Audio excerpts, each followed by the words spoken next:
Welcome to our news and thank you for joining us. I'm Natalia Hall. An assessment is in the works for bridges here in New Providence, which could result in heavy equipment vehicles getting weight restrictions to cross the bridges leading to and from Paradise Island. It could also mean a hike in bridge tolls. Berthany McDermott reports. A toll increase for heavy equipment vehicles is up for consideration, according to Bridge Authority Chairman Basil Longley. Longley says the authority is concerned about the impact those vehicles are having on the bridges. As a result, he says the authority plans on doing a study which could result in weight restrictions. We may need to look at fees, adjusting fees. The authority chairman says the assessment will happen this year. He gave the assurance that the toll increase will be focused solely on heavy equipment. When construction is going on, right, there'll be demolition of buildings, and then you would have trucks coming over empty. When they leave loaded, right, with concrete, steel, everything on it. We don't have any way of monitoring the weight of those vehicles now. Common sense would tell us that, that is something that's critical and we need to do it.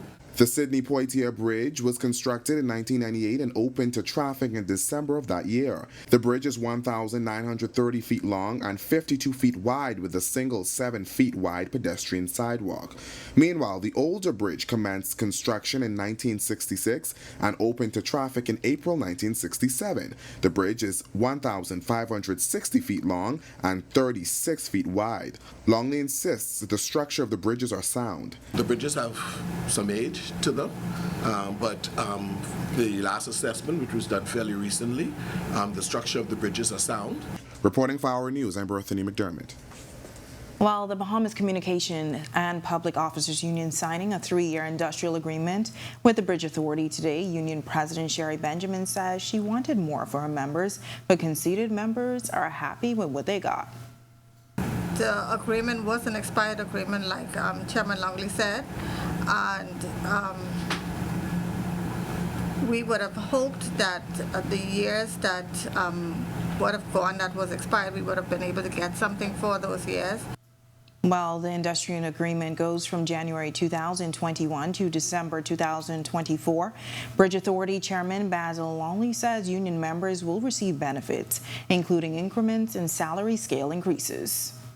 As you increase increments, each staff member would move closer and closer towards the top of their salary scales. So we wanted to ensure that after the increments are awarded, that there was still room within the salary scales for any further increases, for example, performance increases, because these increases for these increments are pretty much across the board increases.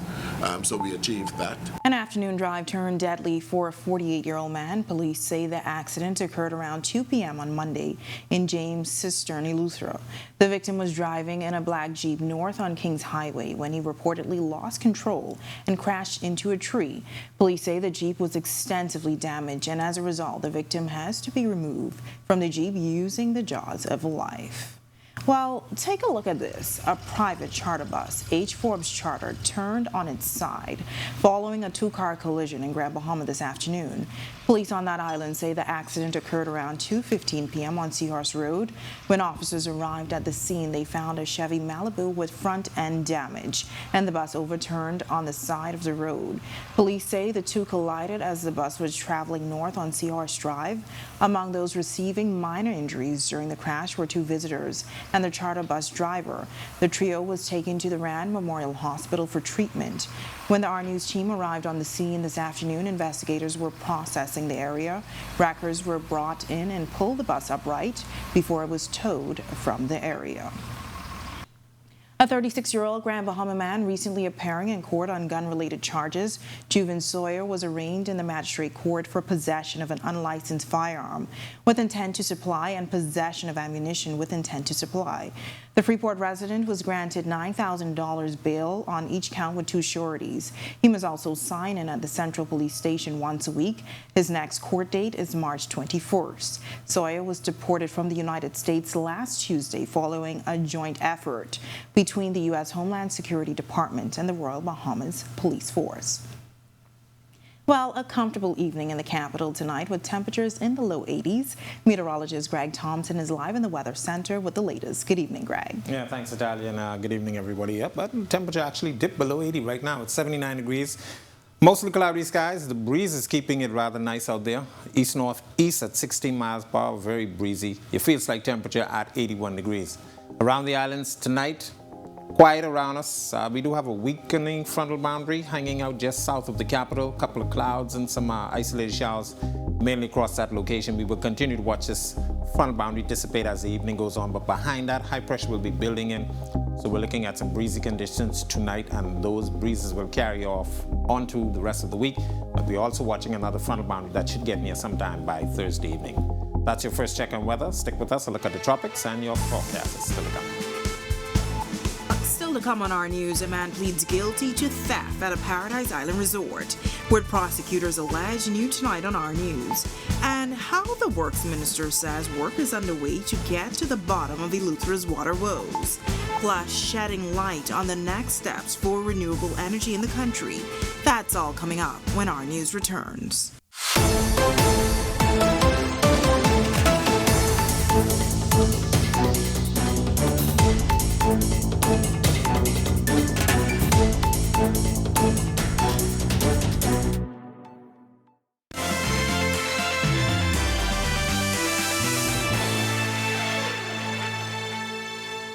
A man has been sentenced after pleading guilty to a string of thefts at the Atlantis resort. 44-year-old Robert Colley had been behind bars since April before he finally admitted to stealing property worth $4,096.36 from the hotel. Given his extensive criminal record, Assistant Chief Magistrate Subasola Swain imposed a sentence of 10 months in prison with effect from today. Now, on March 23rd of this year, Colley stole 3 flat-screen televisions valued at $3,900.36 from cabanas on the resort. A month later, he broke into the Pisces restaurant and stole 28 cans of beer with a retail value of $196. And on April 6, Colley attempted to steal a 55-inch flat-screen TV worth $1,300.12. He dropped the TV and ran into bushes after encountering security. 2 undocumented Haitians were detained by police on Long Island after they were found in the Berry settlement. Police say officers were tipped off about the migrants' location and executed a search warrant on an apartment around 1:15 p.m. on Monday. That's when they found the 2 men ages 46 and 26 years old with no travel documents or identification. Investigations are continuing. Well, water quality and consistency have been long-standing issues for residents in Eleuthero, and Minister of Works and Utilities Alfred Serra says plans have been made to combat the problems. In the intervening period, temporary tanks are being secured, and also the water wells in Eleuthero are being rehabilitated because, as you know, the supply is by way of desalination. Sarah's promises water and sewerage is also working on addressing the long-term issues connected to Eleuthero's water problems. One of the challenges as well has been that BPL, because when you have the disruption of electrical power supply, you also have a direct impact on the pumping of water. We have to increase the incorporation of renewable energy in the generation of power. And the Minister of Works also says progress is being made in the government's efforts to increase the use of renewable energy sources like solar power. The IDB, working with the government, will be rolling out a number of solar microgrids in the southern Bahamas as well as in Eleuthero. And he says water and sewerage will also be commissioning 2 solar systems in Abaco. The Water and Sewerage Corporation within the next month or so will be commissioning 2 solar systems with their pumping station in Abaco. So we have to deal both with water and power, and move the country in terms of sustainability and also in terms of more reliable systems for the generation of water. It's now time for tonight's Financial Market Minute, brought to you by RF, your local investment bank.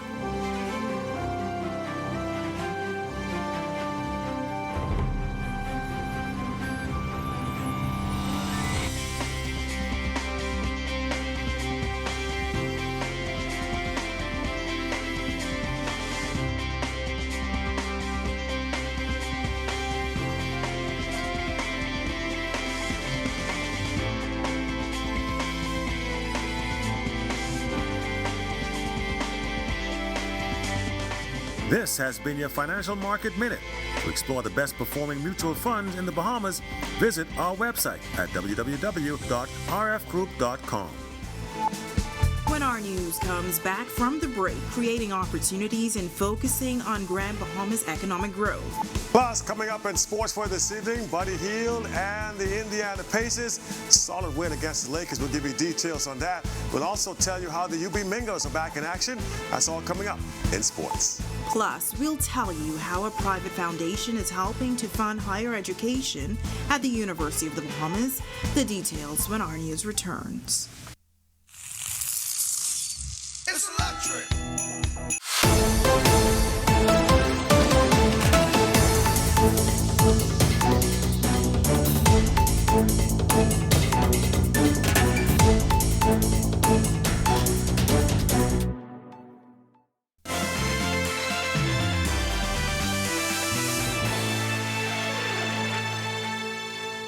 This is our news. Welcome back. Business owners getting an opportunity to learn more about how to grow their businesses during the Emerge Grand Bahama Small Business Symposium. The Grand Bahama Port Authority, Access Accelerator, the Bahamas Development Bank, and the Grand Bahama Chamber of Commerce all partnering to put on the event. One vital component for success is that your clients have a great customer experience.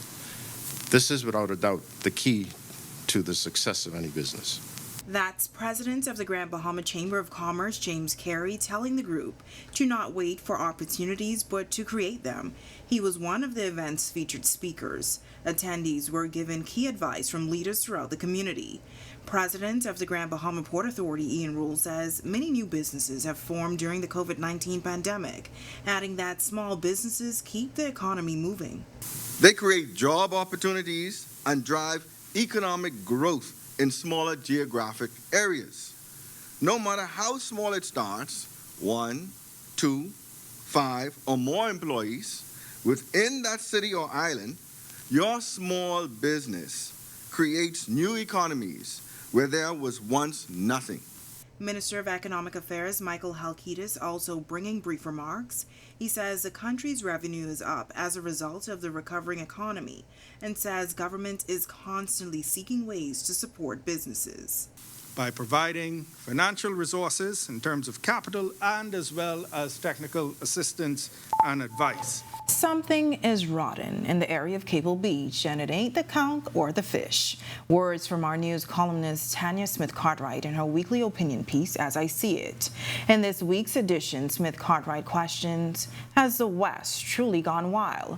Referencing the recent demolition of an historic building on the Cable Beach Strip that was built in the late 1800s and later became a police station. The columnist is also questioning the apparent silence from the relevant authority, the Antiquities, Monuments, and Museums Corporation.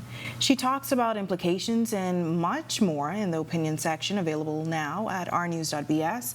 And you can find this and more opinion pieces every Monday right at your fingertips on ournews.bs. Well, Buddy Hield and the Pacers winning in dramatic fashion against the Lakers. Meanwhile, the Mingos unable to mount a comeback in local basketball action. Here's Marcellus Hall with a check on sports. All right, thanks, Natalia. Welcome to our sports, everybody. I'm Marcellus Hall. The Indiana Pacers and Buddy Hield, they've had a bit of an up and down year. Last night, though, they were in action going up against the LA Lakers, and you take them where you can get them, especially if you do it in dramatic fashion. Let's take a look at the highlights. Buddy Hield and the Indiana Pacers on the road against the LA Lakers.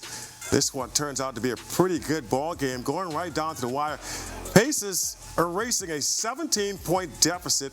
They go on to win this thing. 116 to 115 ends up being the final. Taking a look at Buddy's stats, he had a pretty good night. Finished up with 15 points, 4 rebounds, and assists in 31 minutes on the floor. Most importantly, though, the Pacers do get a victory, a much-needed victory for them as far as that's concerned, as they continue to go through the course of the regular season. Meanwhile, taking a look at some news from other sports, the University of the Bahamas Mingos men's basketball team, fresh off an international tour, hoping to get back on the winning streak in the New Providence Basketball Association. They started off extremely slow in their game against the Carroll Construction Shockers, scoring only 5 points in the first quarter. Shockers led 32-5 after the first, and the Mingos were only able to pick up 10 points in the second. They went into the break down 49-15. Kind of get the idea there. They finally did find a groove, went up and put up 19 points, came to cut the lead just a little bit, but final score ends up being Shockers winning 76-65. We have a young team, so I think coming off at a jump, we missed a lot of shots them and things that the guys them had to get into the game. As you notice in the second half, and they started to get more. They started to get into and then get relaxed their nerves and start to play. Because a lot of guys them did play home for the first time playing the Mingos, so they had the first game really playing in the lead. So I think when they settled down in the second half, we were pretty good. And that is your check on sports for you here on this Tuesday. I'm Marcellus Hall. Back to you, Italia. Still ahead on our news tonight, the University of the Bahamas receives a major donation from the Lyford Key Foundation. Plus, the Atlantic hurricane season is winding down. Greg will be back with your extended weather forecast right after this break.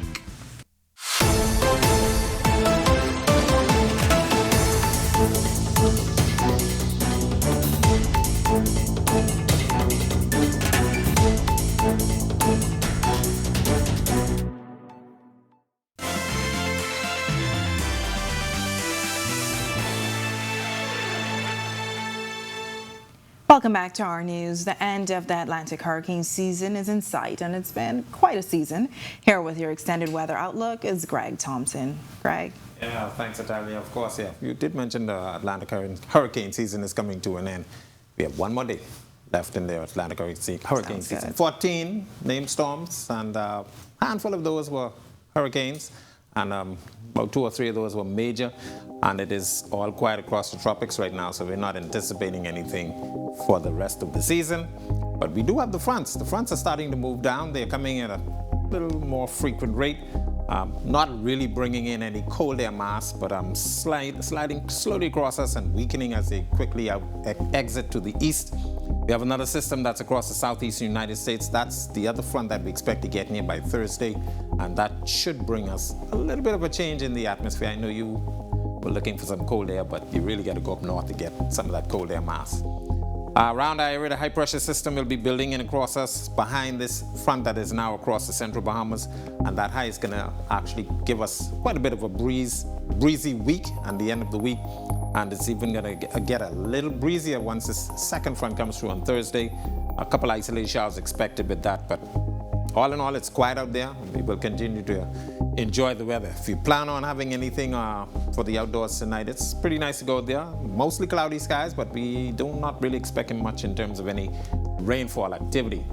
Forecast map, or the future forecast, showing that weakening frontal boundary hanging across the central Bahamas, some isolated showers likely with that, but basically all washing out.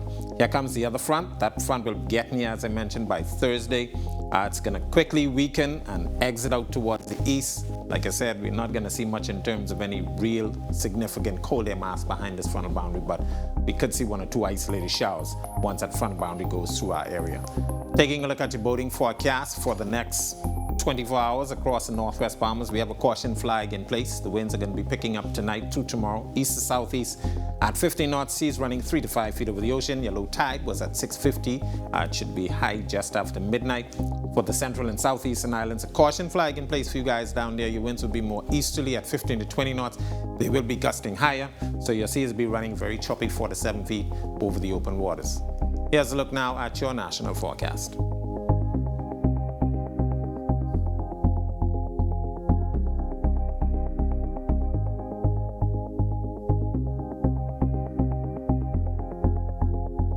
in your 7-day planner. Quiet, as I mentioned, across the islands. That second front getting in here sometime on Thursday. Temperatures will take a bit of a dip, so we're looking for some cool air mass by the end of the week. But it will be breezy all the way into the next week, and then we could see another funnel boundary by, well, looks like about Tuesday, Wednesday time frame of next week. So we're going to get into some cold air mass. I know, Natalia, you're looking for some cold air. Yeah. I am definitely looking forward to some cooler temperatures. But look at those temperatures. Yeah. Low Looking good. 80s during the daytime, upper 60s to low 70s at All night. right, we'll get there. Yeah. We'll get there. And I know a lot of residents are pleased to know that the Atlantic hurricane season is also coming to an end. Yeah, we were spared a bit this season. Two systems that affected us really, and then of course the Turks and Caicos Islands, they had to deal with Fiona. But it's quiet, and we were spared. Good stuff. Thanks, Greg. Well, officials from the University of the Bahamas receiving over $500,000 from the Lyford Key Foundation. The foundation investment in UB amounts to nearly $10 million over the last 25 years. UB President Dr. Eric Rollin. We know that the public support that UB receives from the government of the Bahamas is crucial. When that commitment is then paired with the type of investment the Lyford Key Foundation commits, we are able to have transformational impact on our students. For this, we are excited and grateful. The chairman of the Lyford Key Foundation making the $525,000 donation. We could not think of a better day to present this grant to the University of the Bahamas than on Giving Tuesday, a day where individuals, corporations, and non-profits come together to transform communities through giving. We hope today's event will encourage many to join us as we strive to advance the Bahamas through improving access to education. And to watch that or any of the stories you might have missed tonight, be sure to visit ournews.bs. And remember, you can share your favorites right from the Our News Bahamas Facebook page. And with that, we thank you for joining us for Our News tonight. On behalf of the entire team, I'm Natalia Hall. We'll see you tomorrow night. Have a great evening.